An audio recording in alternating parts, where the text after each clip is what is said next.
Well, hello. Hello. And hello. Welcome to the Weather Studio Live. It's just past 1 p.m. We're live from the Met Office HQ. Something's different, Alex. What are you doing? Well, I'm just recording this moment for posterity, Claire. This is going on Snapchat. Follow us on Snapchat at Met Office because we are live from our new studio. Yeah. Sorry we're a bit late, but it's worth the wait, I think, isn't it, to see this fantastic new surroundings? Literally just finished. Mark Swan, the genius behind this studio, was literally just adjusting the lighting for a more flattering angle for my face. Not that I care about that. Took him a while. But to be honest, this is so much better because we do have something key which does help with weather forecasting, and that's a window. Let's just see what's happening outside. We could give you observations now. Looks like 3/8 of stratocumulus in the sky at the moment, in case you were wondering. So yes, welcome to the Weather Studio Live. Lots going on through this show today. Yes, we still have our old studio where we do our proper weather forecasting, but this one's going to be more of a live setup. Not only do we have a window, out there is the Met Office HQ. People sort of maybe taking a stroll. It's lunchtime, they do eat at lunchtime here. And we do have a green screen over there as well. But this zone here could almost be set up for a boy band, to be honest, couldn't it? It's... no, it's not. No. So today, this is what's happening. Yes, I have a complement of male meteorologists with me. Alex, what are you going to be doing? I'm going to exit stage right and just answer questions. So please send your questions in. We are live on Facebook, we're live on YouTube, we're live on Periscope. We're keeping a monitor to any questions you have coming in about any subject related to the weather. And I will be sitting just there and I'll fire in the questions that you guys can answer during the course of the show. Fantastic. And Aidan, what's coming up? Coming up, we're going to be talking about US storms because there's been some action on the other side of the pond recently. Why is that important? So we'll be giving the forecast for the US, but also how it could impact our weather for the UK bank holiday weekend coming up, of course, this weekend. A couple of other bits. Carbon dioxide emissions. How much have you seen in your lifetime? We'll be looking at a fascinating graphic sent by one of our scientists here at the Met Office. And UK summers, the last 58 years. 58 years of UK summers, ladies and gentlemen. Summers. When was your favourite? Do you know what? 81 was my favourite. 81 was Second year, I think, Miss Walton Primary School. It was just sunny every day. It was sunny every day. It's always Absolutely sunny. Guaranteed. It's always sunny in Hull. That is true. It is always sunny in Hull. Aidan? But in particular, 81 was my favourite. I'd have to say 2006. Yeah, that was a cracking summer. Just finished uni, long, hot summer days to enjoy some time off. Lovely. And one of the hottest summers I reckon. When was yours? Oh, my worst was probably 97, 98. Worst? Stuck in Glastonbury. Oh, it was a soggy one. Really, really wet. But most summers are just great summers, really, aren't they? Oh, it's such a Just positive little ray of light, aren't you? Off you go. Yes, I'll be on. I'm just going to go and sit So, here yes, and answer your please questions. We've already send- had a question in, by the way. right, Sorry, okay. first question, which may relate to Andrew Bullock. YouTube asked, before we even started, is the storm in the US going to affect us on Bank Holiday weekend, and how bad will it get? Well, that's I'll let exactly you what we're going to be answer that talking question. about. Very good. Very good. So we'll be talking about that throughout today's show, and we'll be looking in detail at exactly how those storms in the US will be affecting the jet stream, which of course is that chain that connects all these events and ends up affecting the UK weather. So we'll have more on that. And speaking of storms in the US, this was a tornado that we saw online. Oklahoma on Monday afternoon. A pretty powerful beast there. It's been some serious action out in the US, hasn't there, recently? There's a lot of warnings out currently, actually, anywhere from Oklahoma towards the north and northeast. Severe convection going on. Now, through the springtime, generally, across this zone of the US, there's been a lot of flooding because of the snowpack melting. River levels have been dangerously high. Some have actually breached their banks, and this doesn't help. So the forecast for the next few days, there's a lot of these supercells developing. Yesterday, we saw a cluster of 20 tornadoes, which is not that unusual for this time of year. There have been clusters in excess of 100 tornadoes, but 20 is still pretty bad. And we're expecting this unsettled weather to continue not only tomorrow, but the warnings go out for the next few days. In terms of CAPE, so CAPE stands for Convective Available Potential Energy, measured in joules per kilogram. Last week it was around 2,000, 2,500. This week it's in excess of 2,500. So there's a lot more energy in the atmosphere, which is conducive not only for tornadoes, but also for large hail and a huge amount of rain. So we're talking one episode, 300 millimetres of rain, equivalent to a month's worth. We have people out there right now, don't we, Aidan? We do, yeah. Chief meteorologists working here at the Met Office, they are out there. Steve Willington, Neil Armstrong, and one of our scientists as well, Dave Walters, he's there. They're all looking at how these storms develop, how the computer models fare when predicting them, and crucially, what lessons we can learn from these huge storms and take back to the UK to improve our forecasting of big thunderstorms in the UK, because we don't see regular thunderstorms on this scale in the UK. We do occasionally get big storms each summer, but yeah, it will be really important to So it's interesting. Deep convection is how we model that on a high resolution model. And here at the Met Office, they're doing some really interesting work, experimenting with something called the hazardous weather testbed, which sounds interesting. A lot of scientists working on that. And so they're relating everything that's going on right now across Tornado Alley back to our models and see how we can represent these sorts of mesoscale features a bit better. So watch this space. In fact, we'll be talking about that on our Mostly Weather podcast this Thursday. So. Yeah. So that's one way that those tornadoes are important for forecasting in the UK. But of course, what happens in America can often impact us downstream a few days later. So we'll be taking a look at what these storms in the US could mean for our weather this bank holiday. Another thing that often impacts our weather downstream are hurricanes. We're not quite in the hurricane season yet, but this is the first named storm in the tropical Atlantic, Andrea.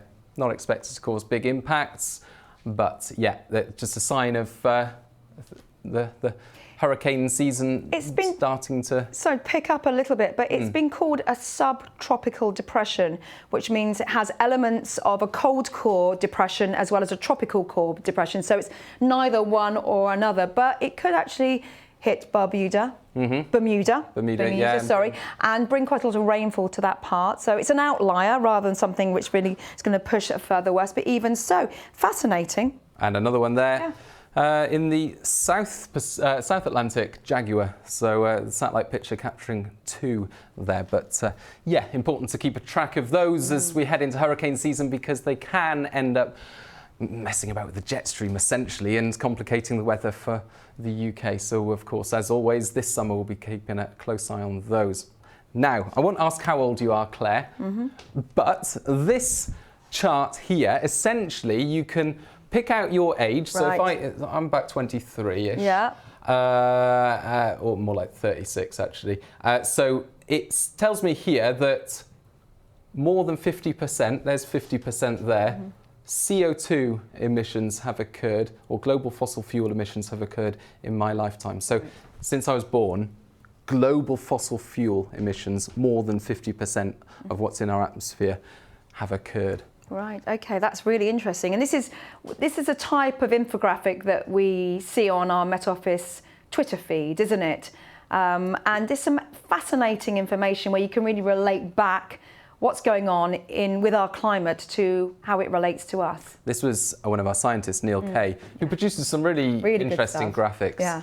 And this was posted today on the Met Office Science Twitter feed. So if you want to take a closer look, you can do that, and you can match your age with the amount of fossil fuel emissions that have occurred in your lifetime. Of course, if you're approaching 100 years old, then that's most of the fossil fuel emissions have occurred in your lifetime. But yeah, crazy. You only have to be, I think, about 27, 28 for 50% of the fossil fuel emissions to have occurred in your lifetime.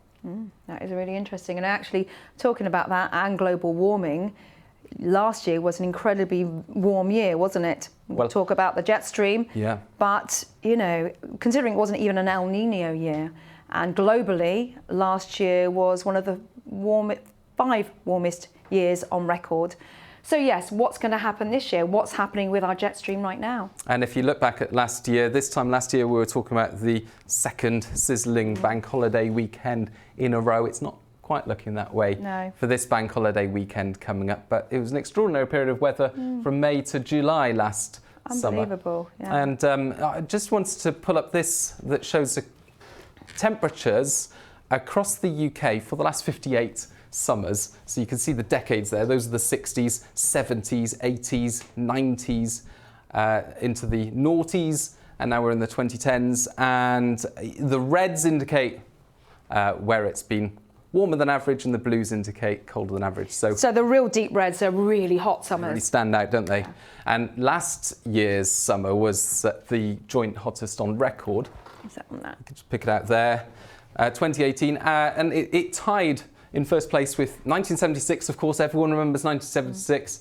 And then we had 2003, 2006, and 2018. And those are the top 4 hottest summers on record. Other notable summers: 1995, 1983, 1981 doesn't really stand out even for Hull. There, it's a microclimate. Rose-tinted spectacles, I think, with.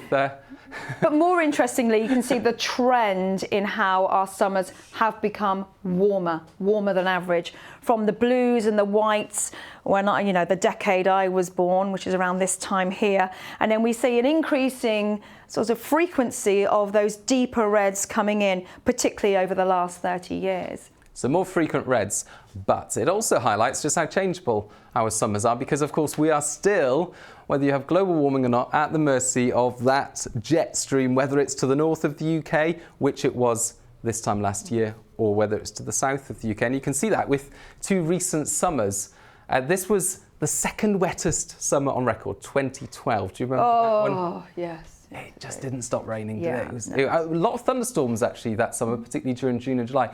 And you can see the blues there. That's the rainfall. That's where we saw above average rainfall. And that's 170% of the average. That's a huge amount, almost double. Apart from northwest Scotland. And that's because we had a south-shifted jet stream, low pressure systems running across southern parts of the UK in particular. And that brought us all that rainfall. Now, last summer, of course, we had a north-shifted jet stream. Iceland had its wettest summer on record. We had just constant sunshine for 3 months. And that was amazing. Look, it was just north, south, east and west. Every part of the country felt that heat.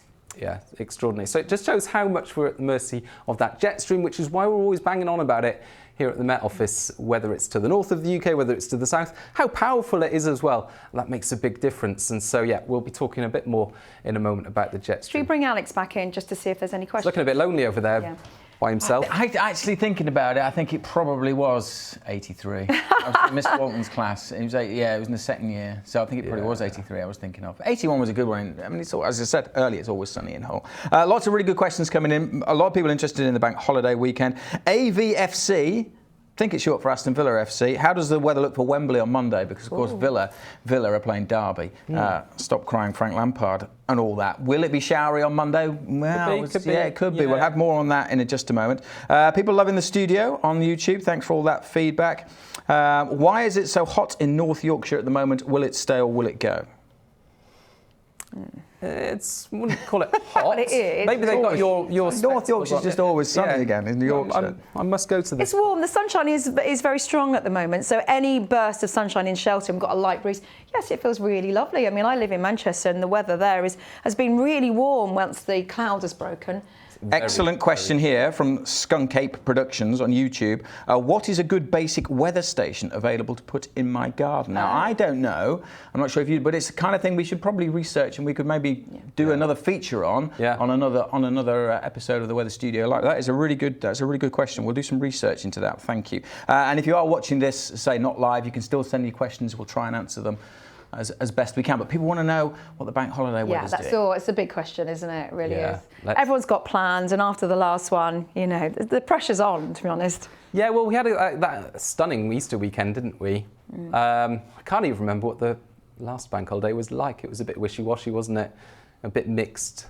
And it has been fairly wishy-washy recently with our weather, hasn't it? And, we'll go back to the jet stream. Here it is at the moment. This is Wednesday.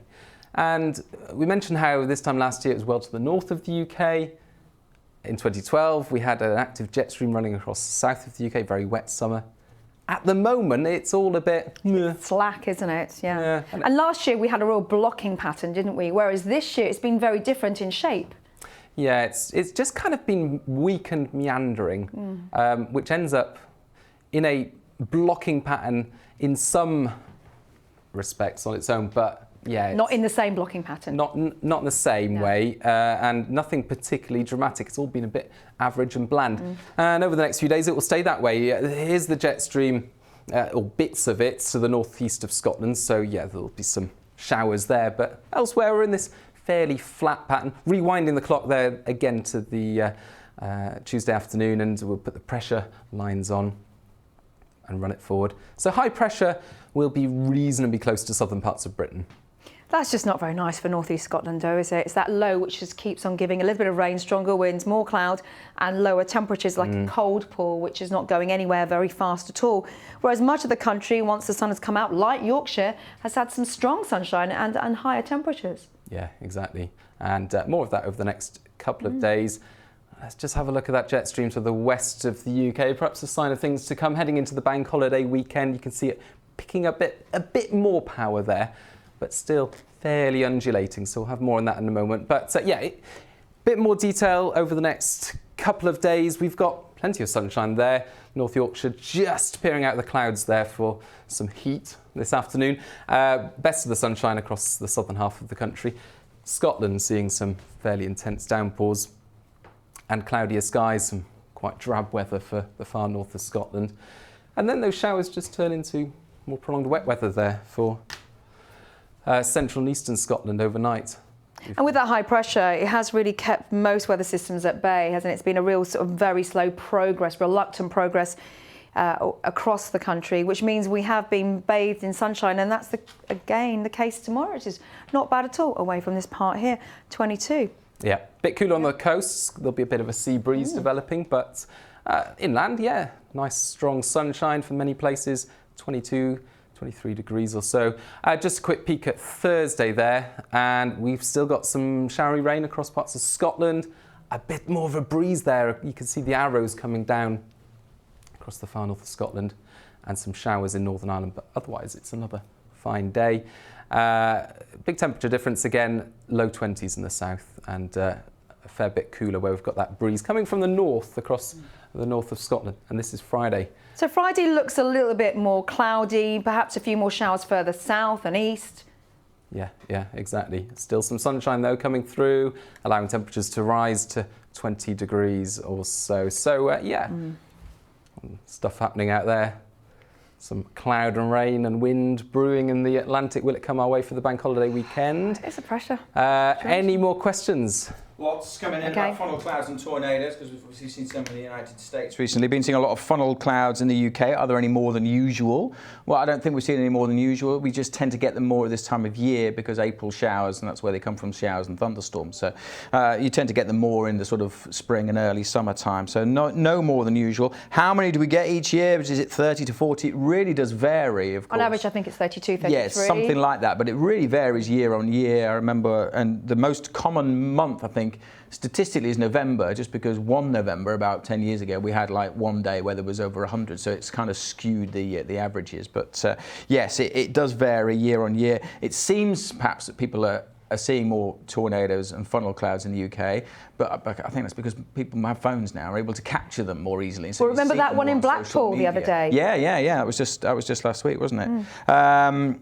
Other questions coming in about, will the terrible weather in Italy improve for the cyclists doing the Giro d'Italia? Oh, they've just had such a horrendous spring, haven't they? Really, and that Genoa low last week as well. It's been really horrible. A lot of storms there and really strong winds. I'm hoping it will improve for my holiday to Croatia in just over 2 weeks. Fingers crossed for that. But yeah, certainly showers again today through this afternoon. And Michael Mitchell on YouTube says, I get married in Dublin on Monday. Can you give me some good news? I can give you some great news, Michael. You'll have a wonderful day. Whatever the weather does. There you go. You'll have a fantastic day, Michael. And good luck. Great. Yeah. Congratulations. That's about it. I say more people want to know about the bank holiday weekend. OK, let's crack on. Let's look at the upper pattern first of all, shall we, Aidan? Because obviously that's indicative of what happens at surface level. And let's go back to the US and the Atlantic, the bigger picture. Look at this. This is that named storm we mentioned, Andrea. And like you say, a bit of wet weather there for Bermuda. Now it's not really going to be a massive player on the UK's weather, but you can see it moving there and joining up with a weather system that's coming out of the United States. And I just put that on there as an illustration of how these things can end up joining up with other weather systems and ultimately influence the weather that comes our way. Well, remember Storm Callum last year? It picked up a train of tropical air from Hurricane Leslie, which was further south, which eventually hit Iberia. And then we saw a lot more rain than anticipated and some stronger winds, and that was quite a nasty storm. So it's like the movement of the tropical air moving northwards. Yes, you can. It's like flying the ointment sometimes, isn't it? Yeah, exactly. A loose screw that then gets... actually, a fly in the ointment was a better analogy. We'll stick with that one. Yeah, okay. Forget I said anything. Another fly in the ointment can be tornadoes, of course, in the US, and they can add complications to the jet stream that comes our way. So this afternoon, some lively weather there wrapped around a low pressure. And running it forward, you can see a clash of cooler air coming in from the northwest and very humid air drawn up there. And why does that matter? Because of course it then pushes the jet stream north across North America. It buckles it, doesn't it? Like adding a... It's like a skipping rope. Skipping rope. Like that. Yeah. Boom. And then it sends a low pressure out of Canada, which then joins into the North Atlantic, and you can follow that buckle and it becomes more amplified to the west of the UK. And what have we got by Friday? Low pressure there, high pressure there. And this is where it becomes uncertain, because how much those storms in the US buckle that jet stream will ultimately determine the shape of the jet stream by the start of this weekend, how far south that low is, how far north that high is, and ultimately where the jet stream points across the UK. And why is that important? Because that fast-flowing current of air high in the sky tends to bring weather our way. And so, yeah, we are watching it closely as the weekend approaches, bank holiday weekend.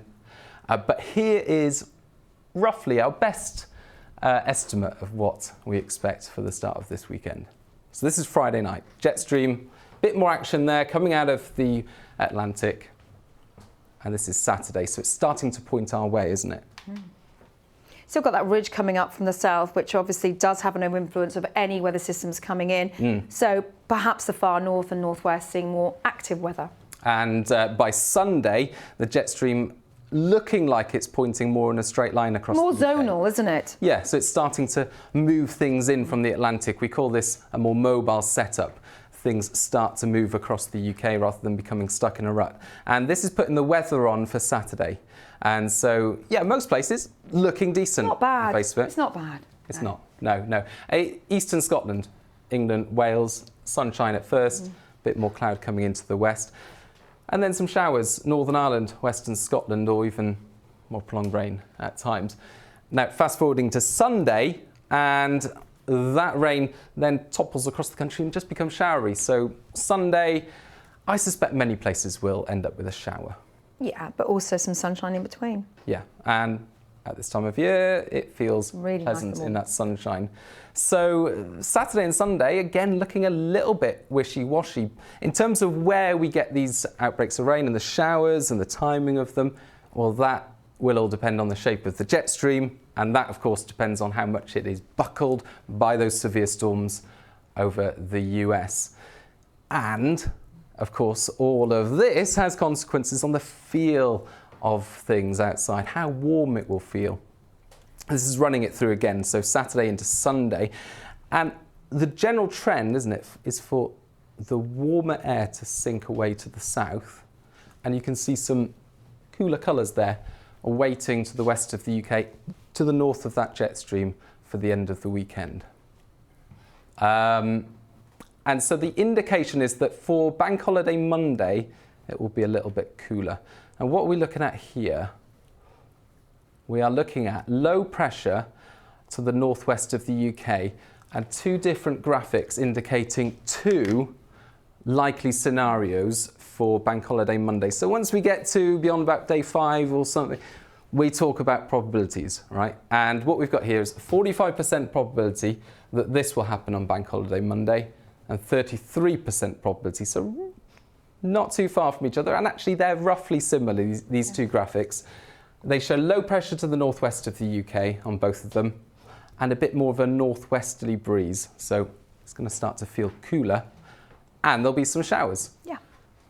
With the wettest weather in the northwest. And do you know what? That's a long forecast, really, because it's pretty much similar every day, and we're just chasing clouds, aren't we? It's a deeply frustrating situation for weather forecasters and for you guys as well, because we can't really hang our hat on anything. However, the trend is for sunshine and showers and temperatures lower than what they have been. Yeah, so there'll be some rain, but a lot of the time, in a lot of places, it will be fine. Yeah. There'll be some breaks in the cloud. There'll be some sunshine, and that sunshine at the moment is strong. So some advice there.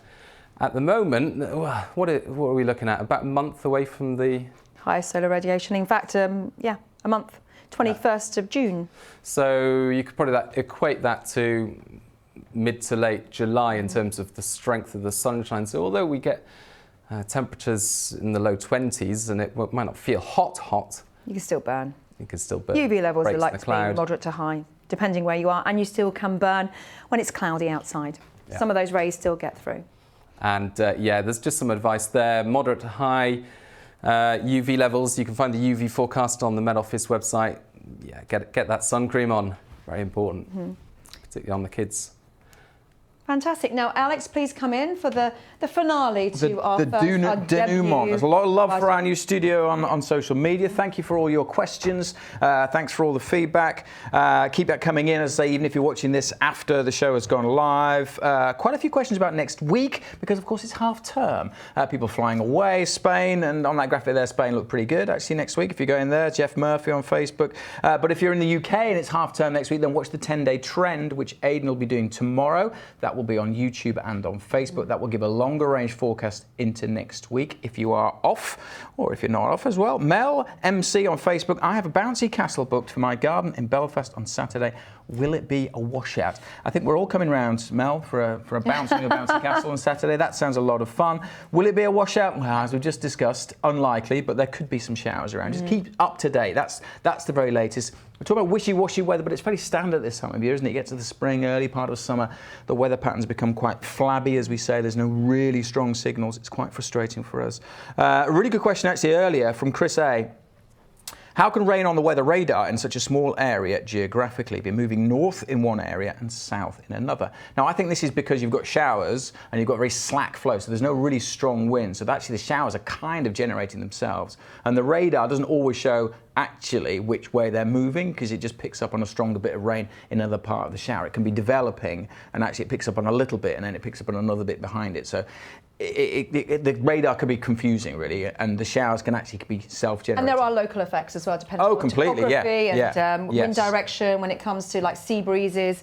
So you can't completely trust the radar, but that's a very good point. Yes, and say a lot of questions. People are heading away next week, and another question from Skunk Ape Productions: if the moon affects the oceans, does it also affect the weather? Not really. Well, tidal affects the tides, but that's about it, really. Yes. And Paul White on Facebook: is America getting these tornadoes? Very rare phenomenon, or is it normal? Well, it is the peak season. This is the time of year that they get them through tornado alley. May is classic, and this was a classic and particularly nasty setup.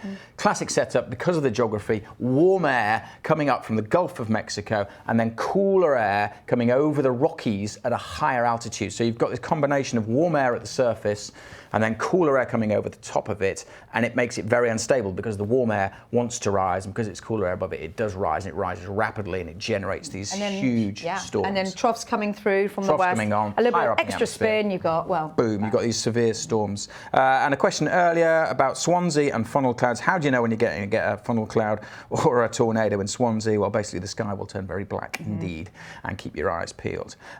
Keep your eyes peeled for the forecast on all of our social media channels: Facebook, YouTube. If you're on YouTube, give us the thumbs up. Make sure you follow us, subscribe to the channel, tell your friends about it, tell everyone about this fantastic new studio. And we have to say a big, big thank you to everyone that's helped set this new studio up. So Steve Fallon, Adrian Holloway, Simon Hammett, and Mark Swan. The Dark Swan himself, from Swan Tech, have helped build this studio. George also doing the questions. So a big thank you to everyone who's helped set this up. And as I say, give us a thumbs up if you like it. Let us know how you feel. Keep sending in your questions. If only we had smell-o-vision. It smells Lovely, doesn't it? That new wood smell. Maybe we'll get that for next week. Is that a part of the new studio? That is part of it. So next week it's these two guys. Tomorrow also Weather Snap. We'll be talking about lightning, not only in this country but across in India as well. Very interesting. Fascinating podcast. Yeah. So yeah, please tune into that. And thank you very much for watching. Thank you for joining us in this new environment. I hope you enjoyed the show, and we will be back, well, you two will be, this time next week. Thanks.